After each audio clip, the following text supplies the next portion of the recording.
चला तर मैत्रिणींनो, आज आपण बनवूया लाल भोपळ्याचं सूप। त्यासाठी लागणारं साहित्य आहे लाल भोपळा, ज्याचं साल काढून मोठ्या फोडी करून घेतल्यात, एक मीडियम साईजचा कांदा जो मी चिरून घेतला आहे, ही मिरेपूड, जिरेपूड, बटर आणि मीठ, जिंजर गार्लिक पेस्ट। यासाठी मी आता एक पॅन घेतला आहे, त्यासाठी गॅस चालू करून घेतला, त्यामध्ये तसंच एक बाउल पाणी टाकून घेते।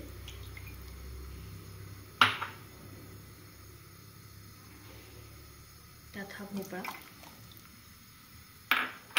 आणि हा कांदा,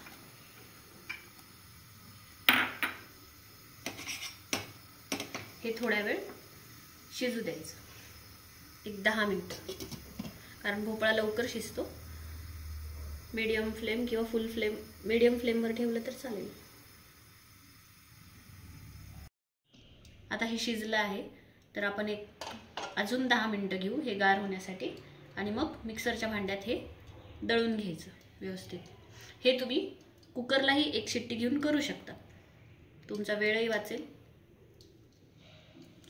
आता हे आपलं मिक्सरच्या जारमध्ये दळून घेतलंय।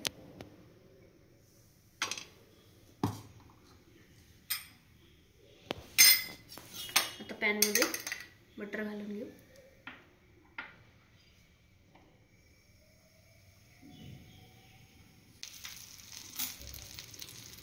आता हे बटर वितळल्यावर मी त्यात ही आलं लसूण पेस्ट थोडीशी घातली आहे, त्यात ही जिरेपूड,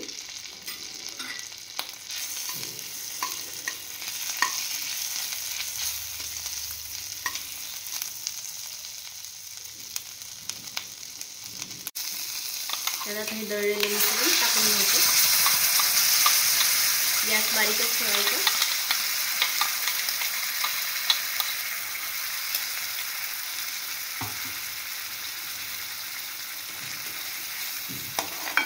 यात तुम्हाला आणखी रंग डार्क पाहिजे असेल तर तुम्ही हळद पण टाकू शकता।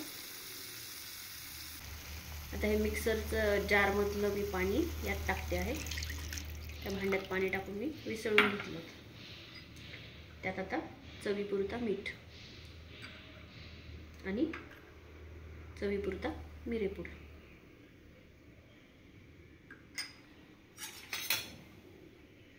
पाणी टाकल्यावर आता थोडासा गॅसची फ्लेम मी वाढवते।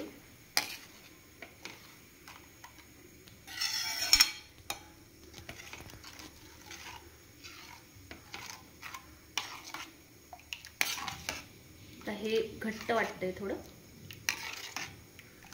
आपण 1 वाटी पाणी घातलं होतं, त्यात आपण अजून अर्धी वाटी पाणी घालू, म्हणजे ते थोडं सूप पातळ छान वाटतं, घट्ट नको वाटतं। तुम्हाला घट्ट आवडत असेल तर घट्ट करा।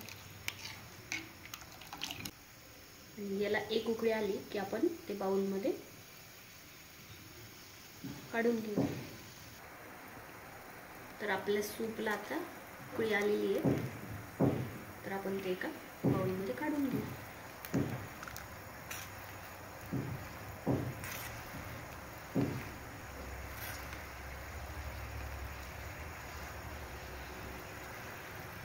आपलं गरमागरम सूप रेडी आहे। थँक्यू।